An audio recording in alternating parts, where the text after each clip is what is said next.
2020 के विधानसभा चुनाव में लालू प्रसाद यादव राष्ट्रीय जनता दल के पोस्टर से गायब थे, लेकिन इस बार 2025 में विधानसभा चुनाव होना है, उसमें लालू प्रसाद यादव की फिर से एंट्री हो गई है। बता दें कि आज राष्ट्रीय कार्यकारिणी की बैठक हुई और लालू प्रसाद यादव ने तमाम विधायकों को गुरु मंत्र दिया है। मेरे साथ बातचीत करने के लिए मेरे संपादक SK राजीव सर हैं, उनसे बात करेंगे। आज कार्यकारिणी की बैठक हुई, लालू प्रसाद यादव अपने हाथ में कमान संभाल लिए। फिर से जो है कि इस बार जो चुनाव होने वाला उसमें लालू की चाल चले, क्योंकि 2020 में तेजस्वी यादव सत्ता से चूक गए थे। विवेक, राष्ट्रीय कार्यकारिणी की आज आरजेडी की बैठक हुई है और निश्चित तौर पर आरजेडी के लिए यह बैठक उतनी महत्वपूर्ण नहीं है जितनी यह बैठक तेजस्वी यादव के लिए महत्वपूर्ण है। क्योंकि आपको याद होगा कि 2020 का जब विधानसभा चुनाव हुआ था तो उसमें लालू प्रसाद जेल में थे और पोस्टर से भी गायब हो गए थे। पोस्टर पर सिर्फ और सिर्फ तेजस्वी नज़र आ रहे थे। मीसा भारती, तेज प्रताप यादव, राबड़ी सबको उन्होंने गायब कर दिया था और उस समय सत्ता पक्ष यानी कि बीजेपी ने सवाल भी खड़े किए थे कि भाई देखिए, एक ऐसा बेटा है जिसने कि अपने पिता को ही पोस्टर से गायब कर दिया। खूब हंगामा मचा था और ये माना जा रहा था कि अब आरजेडी पूरे तरीके से तेजस्वी के नेतृत्व वाली आरजेडी हो गई है। लेकिन देखिए, चूँकि लालू प्रसाद को यह पता है कि जो बिहार की राजनीति है वो राजनीति गेम से चलती है, यानी कि पॉलिटिकल गेम होता है, तो उस गेम में जो छक्का मारेगा, बाउंड्री के बाहर जिसका बॉल जाएगा वही जीतेगा, ये तय है क्रिकेट की तरह। तो तेजस्वी यादव छक्का नहीं मार पा रहे थे, वो चौका भी मारते थे तो बाउंड्री तक बॉल पहुंचने से पहले ही प्लेयर रोक देता था, जो सत्ता पक्ष रूपी प्लेयर है। तो अब लालू को लगा कि भाई कुछ ऐसा किया जाए ताकि एक बार कम से कम, ये आखिरी दौर है, लालू की उम्र भी 78 के करीब हो गई है, बीमार चल रहे हैं, फिर 5 साल बाद चुनाव होगा 29-30 में, तब तक लालू यादव रहेंगे या नहीं रहेंगे? अगर रहेंगे भी तो बहुत बूढ़े हो जाएंगे, बीमार चल रहे हैं, किडनी का उन्होंने इलाज कराया है। तो इसलिए लालू यादव ने इस बार अपने हाथों में कमान ली। और आपको यह भी याद होगा कि जो मीटिंग हुई थी आरजेडी की पिछली बार, उसमें यह कहा गया था कि भाई लालू प्रसाद यादव अब राष्ट्रीय अध्यक्ष नहीं रहेंगे, जो दिल्ली में हुई थी, और तेजस्वी के हाथ में राष्ट्रीय अध्यक्ष की कमान दे दी जाएगी। लेकिन देखिए कि लालू प्रसाद यादव ने फिर से कमान अपने हाथ में ले ली है, राष्ट्रीय अध्यक्ष फिर वो बन गए हैं। कल उनकी ताजपोशी होगी। वो इसलिए बन गए हैं क्योंकि उनको पता है कि तेजस्वी यादव नेतृत्व नहीं कर सकता है अभी, और तेजस्वी यादव को मुख्यमंत्री बनाना लालू यादव का सबसे बड़ा सपना है। अभी कुछ दिन पहले, 10 दिन पहले कार्य समिति की जब बैठक हुई थी, आप कवर करने गए हुए थे, उस कार्य समिति की बैठक में भी निर्णय लिया गया था। लालू ने कहा था अपने MLA से, अपने कार्यकर्ताओं से, अपने पदाधिकारियों से कि तेजस्वी यादव को इस बार किसी भी कीमत पर मुख्यमंत्री बनाना है आप लोगों को। तो लालू यादव राजनीतिक रणनीति बनाने में माहिर माने जाते हैं, माहिर प्लेयर हैं। उनको पता है कि वोट कहाँ पर है, वोट बैंक कहाँ पर है, किस तरीके से वोटरों को अपनी तरफ अट्रैक्ट करना है। इसीलिए आज के कार्यकारिणी की बैठक में यह तय हुआ कि लालू प्रसाद यादव अध्यक्ष, राष्ट्रीय अध्यक्ष रहेंगे और तेजस्वी यादव मुख्यमंत्री को इस बार उनको बनाना है। आज भी यह तय हुआ है और अब लालू प्रसाद यादव फिर से आपको पोस्टर पर भी नज़र आ रहे हैं। आप देखिए, जितनी भी पोस्टर आरजेडी की तरफ से पोस्टर निकाला जा रहा है, वो तमाम पोस्टर पे लालू यादव रहते हैं। अभी आरजेडी कार्यालय के बाहर मैंने देखा कि एक बड़ा पोस्टर लगा, मुझे स्लोगन याद नहीं, लेकिन उस पूरे पोस्टर पर सिर्फ लालू यादव की तस्वीर है।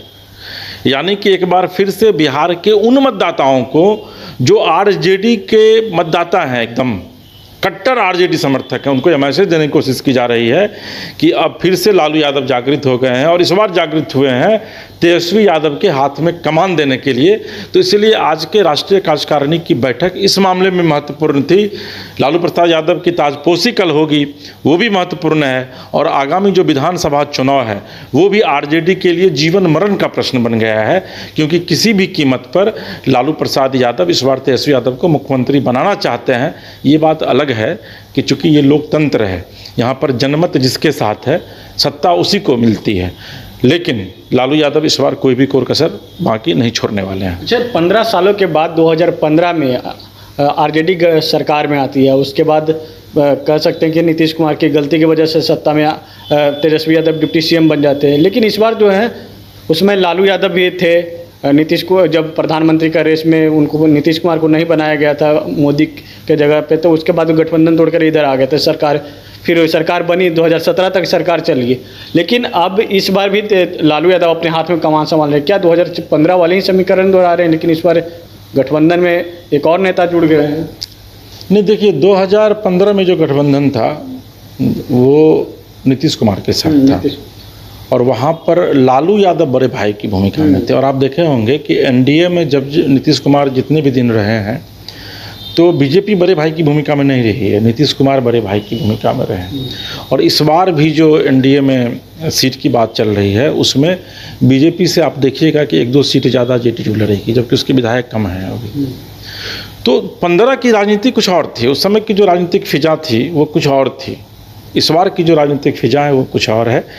इस बार लालू यादव ज़्यादा से ज़्यादा सीट पर चुनाव लड़ेंगे और मुझे जानकारी मिल रही है कि संभवतः वो 150 के करीब अपनी सीट रखेंगे, क्योंकि उसमें कम से कम अगर वो 120-22 सीट जीत जाते हैं तो अगर कांग्रेस, वीआईपी, मुकेश सहनी, वाम दल अगर ये लोग इधर उधर करता है तो भी उनकी सरकार जो है वो चलती रहे। तो इस बार पूरी तरीके से लालू यादव इस मिजाज में है कि वो सीट ज़्यादा से ज़्यादा सीट पर चुनाव लड़ें और उनके जो मैनिफेस्टो में जो चीज़ें, जिन चीज़ों को लाया जाएगा वो आप देखिए विवेक कि मैनिफेस्टो में उन चीज़ों को लाया जा रहा है जो सीधे तौर पर आम जनता से जुड़ी हुई चीज़ें हैं, युवाओं से जुड़ी हुई चीज़ें हैं। और ये तमाम चीज़ें लालू यादव कर रहे हैं।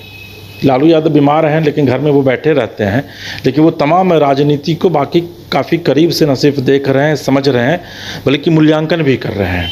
और यही वजह है कि इस बार की लड़ाई जो है वो एनडीए बनाम महागठबंधन की वो बहुत धारदार होने वाली है। और हो सकता है कि एनडीए की सरकार बन जाए या हो सकता है कि महागठबंधन की सरकार बन जाए। तो लालू यादव इस बार इस मुखालफत में नहीं जी रहे हैं कि नहीं भाई हम तेजस्वी यादव ये कर लेगा वो कर लेगा।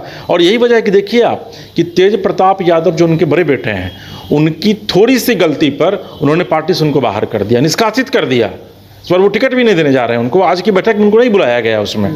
तो ये स्थिति है। इस बार लालू यादव एकदम डू और डाई। और निश्चित तौर पर लालू यादव राजनीति के वो बजे हुए खिलाड़ी माने जाते हैं जिनको पता है कि राजनीति में रौ आकार जो नहर शिकार अत्व दीर्घिकार का मतलब क्या होता है।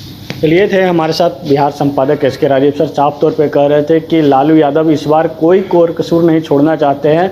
जो 2020 में जो चूक गए थे, जिस समय 2020 में देख रहा हूँ कि लालू प्रसाद यादव की तस्वीर नहीं थी, उस समय तेजस्वी यादव के ही नेतृत्व में चुनाव लड़ा गया था, लेकिन तेजस्वी यादव सत्ता के पास पहुंचते पहुंचते चूक गए थे। लेकिन इस बार जो थोड़ी सी गलती हुई उसके बाद जो है तेज प्रताप यादव को जो पार्टी से साइडलाइन कर दिया गया। लेकिन देखना होगा कि आने वाला चुनाव पर कितना जो है सकारात्मक देखने को मिलती है।